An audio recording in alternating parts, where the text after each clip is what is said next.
Hello mukbang, welcome to another guys. Dunia hi ipi video tama tila dunia hin PUBG ki team PUBG i team thao nom so kezin hilla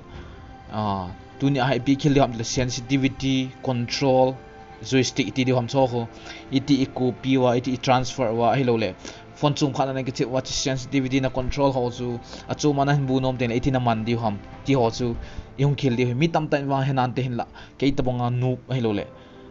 cái ta bong a team lo lai holding a tu ni a ti video han gi bol hin chi paudang hindi english ong tam ta om na te hin la e pawa chi ka hin bol hin chi sensitivity iti dam chi control ho hi iti lo ho share pi wa lo hon control ni zero ati wa hello le hilanga na sensitivity hin zero ati a le iti share pi wa iti bol pi di hom ti so hong kill di hin chi hong kill na di hin please chi video hin ho jo se please subscribe lo like wale please subscribe ni bol pi lan chong le like le comment jong nin bol pi divin tem na khan ne vin tuin ki pan tau te ale achai na jong le global ko na hi i control ho sensitivity ho hi BGMi a iti iman thei di hom i share thei di hom chi hunga sa thin di la phata na ngai wa kan sei ni ho phata na ji wale china control sensitivity ho hi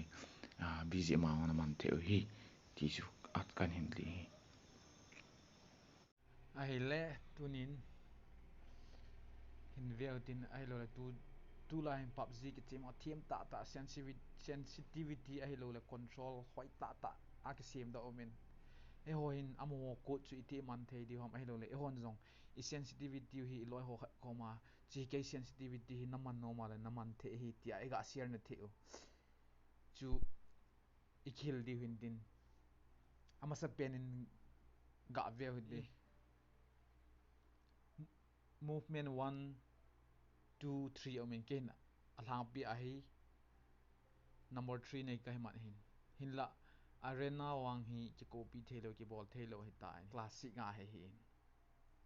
to ha alang pi game ma hin one pen hi ka ga man hin chi hi game ma hi in chi hi ai le chi ko hi ka copy a hi le chi ko hi ka copy a hi lo le ka loi ho kha yong ka ga thot thei ki jan sela mi no aman no mal aman thei tin mun kha chu hi to ai chi che hi lovin abang khat loi on chun movement 1 jong aman thei movement 2 jong aman thei ke man 3 ka ma hin cho hi chi copy thei so ke hi cha hin ga beta te to ai number 1 pen nahi cha ilu na hele chi layout ki ti pen ha ilu te nga hele ke hin layout 1 kamangin layout kap 1 kaman he chi kalo ho ai lo le ka share ding ai lo ka copy a ka ki koi do no ma hi kha hele ni kha ni phone dung khana ga lu na ka sensitivity ai lo ka control ho chu ka joystick ho chu ka ga ki su to the ni ding din mun kha min cha hen chi bol na diu pen a chun chi share ki ti pen chi mi a hele share chi mi a aban le okay chi mi a hele chi a number mo hi 19 digit hi in chi copy ball diu copy ball na i ball chai ting le back wa ai lo le cha hen exit ga bo tin to hen a one na pa hen ga lu in customize ga bo tin one na pa hen copy ga bo ti hi thiam chi ga het the di win copy ga bolin heila ai thei te po ni epg ai thei lo ham dia le ke mana thum channa ka mana thum channa po na ka sim ya chu phone a device thakhat hi ja chun hong ki bol thei lo hin tu a hen hi line mun ma ka ki sim do chai pha na chun a number chu hin siaming ka te tu a hen 1 kama hi jo jung ka copy do tan tu a hen a 4 chan na hi ka hen mang ali chan na hi kan su se de tan jo chun a vet na kan su se hin chi ka su se hi cha chu ka lut ki na tu a hen ka lut na large icon get be na hi tu a hen in use a hi in search method kami a hele cha hen a hol na ding khot option hong ki pe hol na ding option hong ki pe chun cha hen long press ka bola hele inju aka copy pen se sa hai phan paste ka bola se hong do tan cha hai search ka bola hele layout 1 na hi ji chin cha hai previously use su kami a hele tu a hen ti hi apply lo la hin cha chan apply ka bola ale to ai save ai ta chi ka save zo chung chu na chu chi na ki copy no ma hi ale cha hon da back ki na back na bola hi le notes ki ti ho ai notes wa hon na ki save the hi notes a hen ga ki save in han chi ke ma control ai lo le my pubg control ga te control or hi lo le joystick yong ti the hi chu e ho dei de hi cha hen chi pen chu copy ka ball the pass ki bola chi ka ki save a hele chi ka ki save pen hi mi phone cho ma ka ke khat no ma la ka loi hong ka share the chi pen hi copy ka bola whatsapp ma yong ka loi ho mang nom ka share the email ang ka share the ke ma ka ki copy do the ta chu hin an chu hi tan tu hin hi chan chu I he jong he theme mai the tan tu han exit ball tin sensitivity lang lut tau te sensitivity hi ama sa pen in sensitivity ga lu din anoi lang pen ha event na le layout management na ke tiki cha he hola le share hong ki mo ki ni share hong ki mo ki to ke sona chu share chu kam mi a he le cha hen anoi hen two finger he lo le mobile app ki jin cho he ema cha dor kar pur nang mane ki copy he lo ne ki share ding pa cha thu pi pen hi cha nang ki share copy ni ki bola he le chu chang ka copy do tan tu a hen avet na ding in ske setting hoega su mang so ke ta te ga su se su ke he lo le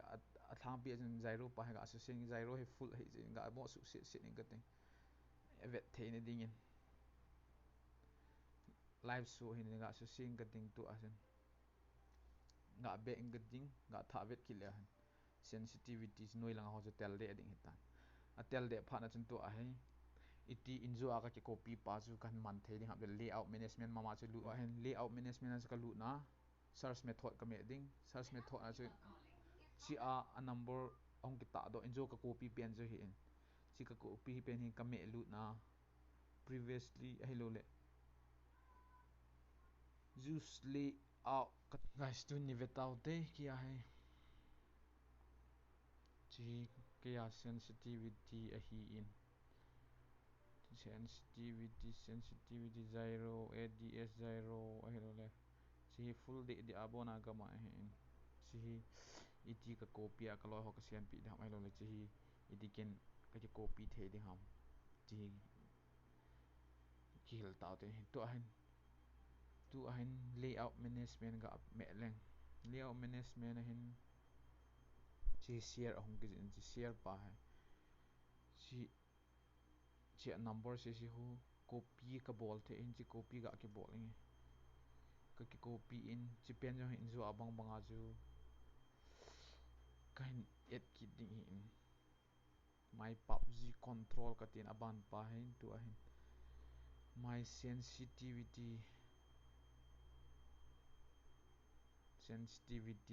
next tile lai copy ka ki bola save ka ki bola hele chi hi klo hong ka thot pi thei ta se kyong aban phone chuma ka lu kha la ka man ki the layout ki ti in two finger ai lo hoi la na ki cho hu don da ta ten use layout ki tin chi pen hi kami a hele this layout hi apply ta apply achunga chen hong ki chi jo ki chai tan tu a hen ep ti di tam tia hele sensitivity yong che save ta win chi jo ting le sensitivity save zo to kelon in tu a hen control nga chi ki ta te control hi tu a control kan ti to kelon tu a he BGMi tu a control ho hi BGMi account wa iti man the di ham ai lo man na ding pas tu a he athu pi pe hin angai jo sin lung lu ta na hingai di win kan de hi lo wala na mis kha wa hele na boi the he ji chen tu han setting ga lu ten setting ai lu to kelon in tu han control ga lu ki ten so ka bol bong bong a chen customize cha hen large layout cha ki save ta ni save to kelon chen tu an layout number 1 che pa yang hi apply ball kit over layout 1 to hen save ka ball tan save ka ball ala chong save ka ball te ngai chule layout 2 zong chahe save ka ball kit ding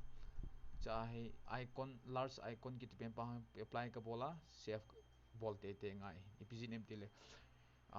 hung za chom di hi chen to hai BGMi hi ji chen chi ball chai ting le back I ball diu si hung ki chai le chai tan hi to an chi dal hau tin BGMi lang se vet diu tan tuen BGMi che ga ve hote BGMi ga lut tau te to hai khat ve ke man azil na ka ni test ai lo la ka ni ball cha hi tan to a hi atha be a kain su se ki ding kain ball ong hi mo kha on le chi process nan zui wa le heading hi to ai kha be ka ni ball kha pha se hung chat wai kha le ke ma wang se tan tin to an setting ga lu tin setting a ka lu na le control ho chu ke man avet na ka ni ball cha hi pha sin ta bong ama sa pang lang khan apa bang bang che hin to hin kan hin su se tang ka te hin mo su se ing ka ting kan su se ding cha save ka ball ti ta ting le layout wana yang jung kan su se ding save kan ball kit ding layout wana yang kan su se into and save layout tu masas tu hin tu hin icon large icon ga ball kit tin large icon a jong hi kan ball cha he pha chun kan jil masat lo wala mi ge hil thailo hi chun kan jil masa an cha kan ball cha kha ta to a hin kan su se in kan save ta hin tu ka save to ke na hin tu a hi a thu pi pian jong ki pan din tai to a hi chi BGMi hi ne exit tai te nga hi ne exit lo wal hong boy khading hi BGMi hi ne exit diu chi hi chong a bu ang thu pi pian chu chi ke man control thum chan na ka hi je thum chan na ka koi te te nga hi chi ai je thum chan na pa bo hong di hi nang man na ki save na chu hong di to a hin sensitivity on chu chi pa ka sure pon hi jong le na ho avet na nan try di tan tin cha hin chi exit te te nga hin BGMi pa BGMi exit diu tha be en to ai et diu tam ti ale I bol na di wa hin chi file manager file manager a hin ai thei pon BGM del to ai update tha pa ai data access na pe lo ji wa chun to ai adang jong file ki ti kha jong chi file jong hin chi file ai na bol theu hin la chi file ai na bol kha wa hele chi process hung sounding sort ta press ding di hunga hin chi achun jet archiver ki pen pa he apha in chi na nei lo kha on la Google Play Store a khona mu jal jeng di cha hin loot ta otin cha chu I loot diu Android data cha hin I hol diu chu com tension IG chi hol diu chi hol zo ting leo chun file UE4 games shadow trackle extra save chule chinoi langa hi save game na mu di chi save game hi cut jong hi thelo ding hi na cut kha wala na nga global pa chung chawai khadi hi chun cha hen save game ki ti pen pa hi chi na copy ding copy ball diu cha hi achai na pena device memory I loot ki diu device memory I loot diu to hai Android tha loot ki diu data hi loot ting le hin apps zo save hi langa hi asung langa hi amun anei su ke further anei su ke hin zo chun global I copy hin to ai com PUBG Indian mobile hin chipa hai loot diu chu I file I loot ki diu zo I loot bong wa chu I loot wale UE4 games shadow trackle extra save cha hai I ma cha na loot ta lo save na loot wale log packs ki to om ding save game a loot ta loading chu lai muna hi page na bol ta si lai muna page na bol wa hi le alui pa to atha pa hong ki hal teng le lang khan a chu hong loot khom ti to a hen page ka bol ta te page bola le file dang ai lo le file manager dang na ma wala khat ve ha chi lo din chu ai only jet archiver chi pe na hi khat ve copy a chi yeng the chu ka hel na nom pe hin to han back utin BGMi in zu a control ka su sit pen chaga veta hote tu a hin BGMi chaga alu tin veta hote guys chi ke yong so na pana kani boy pen hello le min na control in zero a hello le na sensitivity in zero ati jim ke ka hello a hi ka hello chung na chung a bol ji dan jong kan hello ji chin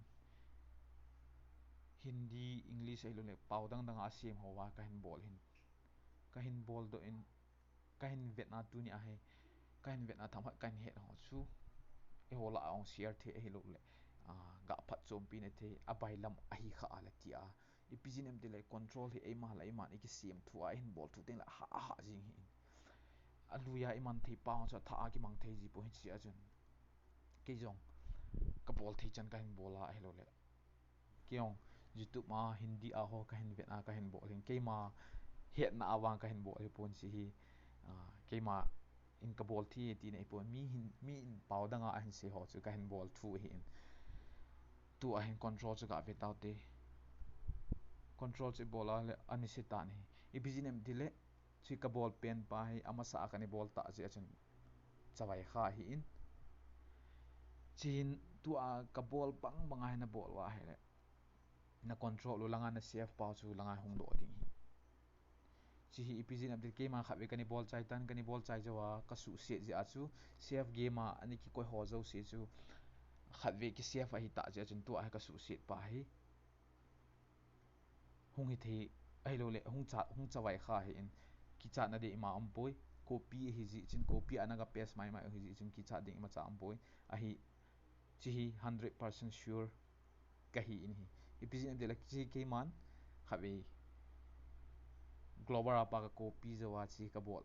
ka tha bol ki hi ya chu hung chawai kha hin sorry for that tunia ikhil naw chan chu hin din ke jong ka them pon ai lo le ke jong ka them e tina ka bol po hin la iga phat chom pi the kha wala ti a ka hin bol hin ave ho do si chunga ki pa tu ka sen na phat chom pi kha wala please like subscribe chu le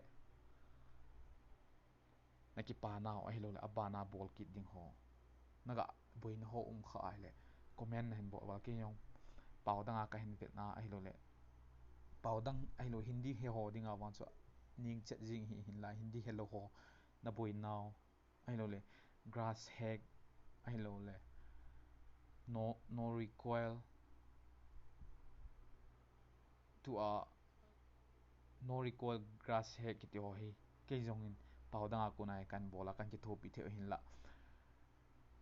chi hi pusal kha hi a le pubg ki team kha hi a le ken ka gyal da na grass hack no recoil ho hi manglo wa ai ma thip na ta ai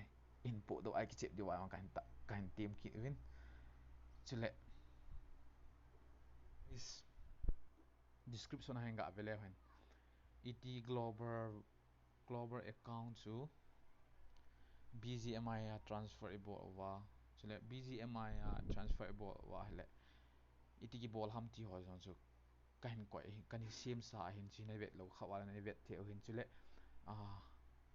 kan sei nom chu ile global hi transferable khawala global hong ki le ki thelo hi ta sanga chun na hon na gial thei de wale